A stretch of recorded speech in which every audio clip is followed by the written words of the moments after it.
Hey, today we are talking about habits. I got a question for you. What is 6 times 9? Yeah, that's right. What is 6 times 9? Or how about 7 times 7?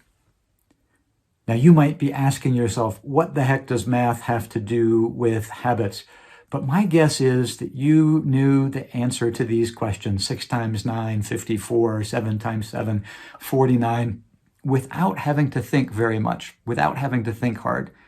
And the reason that that's true is that those circuits have been hardwired into your brain. When you think of 7 times 7, your brain has a 7 times 7 answer circuit that is well rooted. It's well worn, almost like a path through the grass that's been well worn, and your brain knows exactly where it is going. But ask a second grader or a third grader what's 7 times 7 or what is 6 times 9. And you'll probably get a different response, right? You're going to see a little bit of thinking. You might see some counting on fingers or some mental arithmetic. You might see the eyes go up because they are trying to process that answer. It's not yet been made automatic, but it will be as they proceed through life. Hopefully it will be. And so the point here, the main gist of what we talk about when we talk about habits is that, number one, your brain is an expensive organ, is the way that we think about it. Your brain requires a lot of energy to do processing. It's been said that when we're at rest, the brain takes about 20% of our resting energy. And it's interesting that, studies of chess players will say that a world-class chess player in a tournament might burn 6,000 calories a day just by thinking. They might lose 10 or 15 pounds over the course of a 2-week tournament just by using the brain power. So our brain likes to automate things. It likes to not have to use that processing power, the full processing power, whenever it can. It likes to do things below the surface or automatically.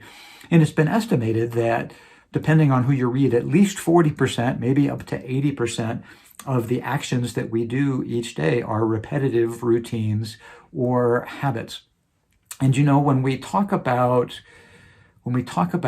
making healthy changes, doing the healthy thing, whether that's choosing good nutrition, whether that's exercising regularly, whether it's prioritizing sleep, or maybe we're talking about untangling negative habits, not eating that thing, or spending too much time on the computer, whatever it is, when we talk about changing behavior, we are often talking about habits, trying to dial in new good habits or untangle negative habits. When I think about habits, I really like the model that's put forth by Dr. B.J. Fogg. He's the author of a book called Tiny Habits. And you can find him, I believe, just at BJ Fogg with 2 G's, bjfogg.com. And there's even some resources there for you. But his model, he has this thing called the Fogg behavior model, which is B equals MAP. The basic idea is that when we talk about a behavior, that 3 things have to come together. MAP, motivation, ability, and a prompt.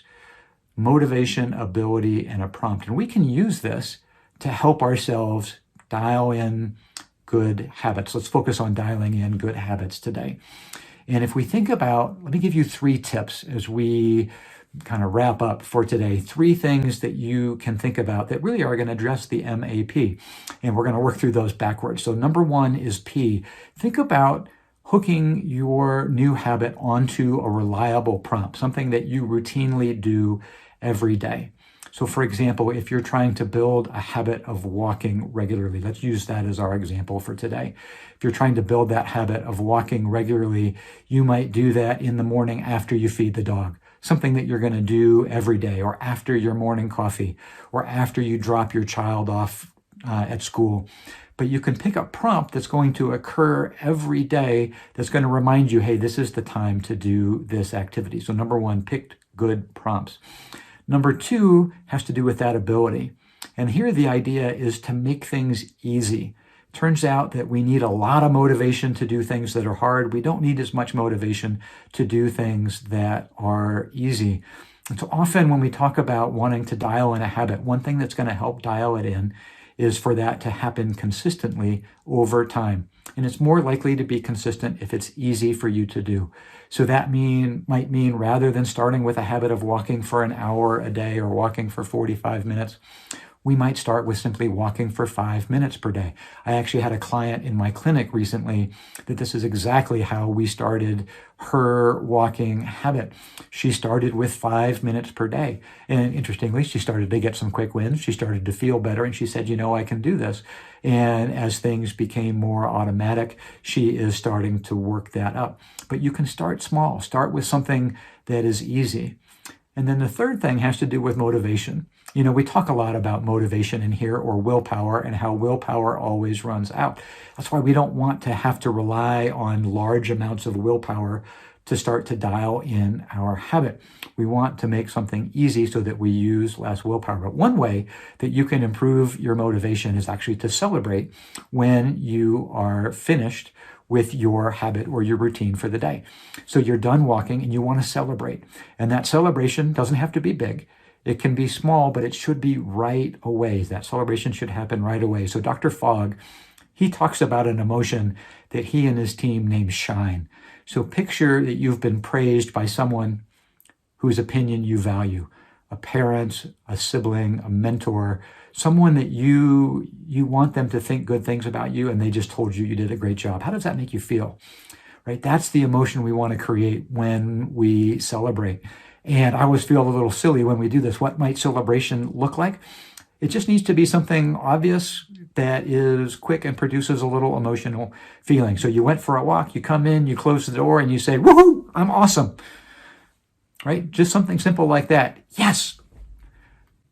Quick celebration at the end can help to dial in this automatic nature. It can help to dial in the habit.